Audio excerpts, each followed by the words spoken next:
வெள்ள நீர் சூழ்ந்து அது தொடர்பான அந்த பிரத்யேக ட்ரோன் காட்சிகள் தற்போது நமக்கு கிடைத்திருக்கிறது. இந்த ட்ரோன் காட்சிகளை தான் நாம் பார்த்து வருகிறோம்.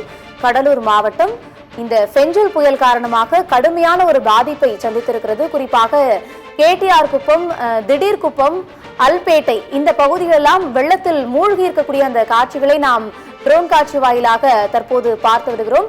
செம்மண்டலம், குறிஞ்சி நகர், 2000 விளாக கிராமம் மழைநீர் சூழ்ந்ததால் இந்த பகுதிகளில் எல்லாம் போக்குவரத்து துண்டிக்கப்பட்டிருக்கிறது. கடலூர் மாவட்டத்தை பொறுத்தமட்டில் அங்கு இருக்கக்கூடிய மக்களின் இயல்பு வாழ்க்கையானது கடுமையாக பாதிக்கப்பட்டிருக்கிறது. விவரங்களை விரிவாக வழங்குவதற்காக செய்தியாளர் பார்த்தசாரதி இணைகிறார். பார்த்தசாரதி, கடலூரில் பல்வேறு பகுதிகள் கடுமையான வெள்ளம் சூழ்ந்த அந்த ட்ரோன் காட்சிகளை நம்ம பார்க்கிறோம். என்ன நடவடிக்கை எடுக்கப்பட்டிருக்கிறது பார்த்தசாரதி? தென்மேற்கு வங்கக்கடலில் பெஞ்சல் புயல் காரணமாக சென்னை, செங்கல்பட்டு, காஞ்சிபுரம், திருவள்ளூர், விழுப்புரம் உள்ளிட்ட பல்வேறு மாவட்டங்களும் புதுச்சேரியிலும் கனமழை பெய்தது. இதன் ஒரு பகுதியாக சாத்தனூர் அணையிலிருந்து 1,70,000 கிணற்றில் நேற்று நள்ளிரவு நீர் திறக்கப்பட்டது. அதனைத் தொடர்ந்து கடலூர் மாவட்டம் வெள்ள காடானது. தற்பொழுது நாம் பார்த்து இருக்கக்கூடிய காட்சி தான் 500க்கும் மேற்பட்ட குடியிருப்பு பகுதியில் நீர் சூழ்ந்திருக்கின்றன. குறிப்பாக சொல்ல போனால் கடலூர் தியானம் மற்றும் உப்பலாவாடி, சின்ன கங்கனாங்குப்பம், கேடிஆர் நகர், ஆல்பேட்டை, மஞ்சக்குப்பம் உள்ளிட்ட பல்வேறு இடங்களில் அதாவது 500க்கும் மேற்பட்டவர்களை தற்போது படகு மூலம் மீட்டுக் கொண்டவர்கள் காவல்துறையினரும் தீயணைப்புத்துறையினரும் தற்போது அதே போன்றால் இரு புறமும் கரை புரண்டு ஓடுகின்றன. அதாவது மாவட்ட ஆட்சியராக உள்ள அந்த தென்பண்ணை ஆற்றின் கரையோரத்தில் தற்பொழுது 1,70,000 கனஅடி நீர் வெளியேற்றப்பட்டு வருது. அதாவது அது கடலூர் மோட்டாரத்தில் அது வழியாக வெளியேற்றப்படுகிறது. பானு, பார்த்தசாரதி, கடலூருக்குன்னு தனியா ஒரு பொறுப்புத்துறை அமைச்சர் நியமிக்கப்பட்டிருக்காங்க. அமைச்சர் தரப்புல என்ன நடவடிக்கை மேற்கொள்ளப்பட்டிருக்கு?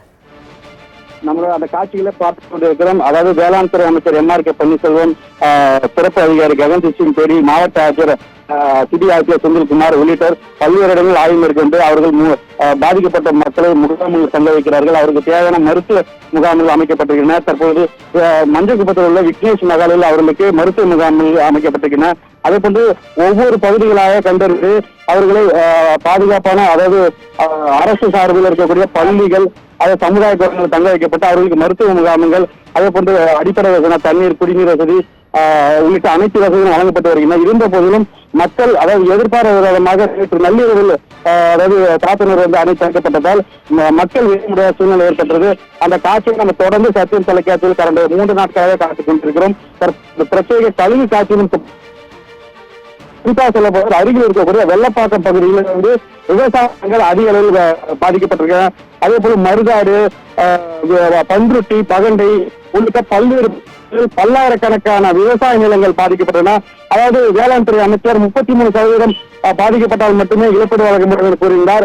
தற்பொழுது இந்த இழப்பீடானது எப்படி கணக்கெடுப்பார்கள்? விவசாயிகள் பல விவசாயிகள் பாதிக்கப்பட்டிருக்கிறார்கள். பானு, பார்த்தசாரதி, அதிக அளவு வெள்ளம் சூழ்ந்திருக்கிறத நம்மளால பார்க்க முடியுது. வெள்ள நீர் அகற்ற எத்தனை இயந்திரங்கள், அந்த நீரை உறிஞ்சும் இயந்திரங்கள் எத்தனை கடலூர் மாவட்டத்துக்கு கொண்டு வரப்பட்டிருக்கு?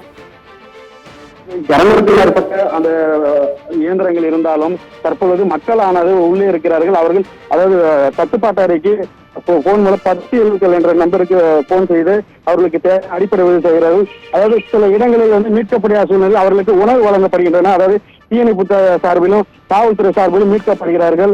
தொடர்ந்து பார்த்தோம்னால் அதாவது கடலூர் மாவட்டத்தில் இன்றைய தினம் தமிழக முதலமைச்சர் ஸ்டாலின் அவர்கள் வேளாண் துறை அமைச்சர் MRK பன்னீர்செல்வம் தொலைபேசியாக தொடர்பு கொண்டு அங்க இருக்கக்கூடிய கள நிலவரங்களை கேட்டறிந்தார்.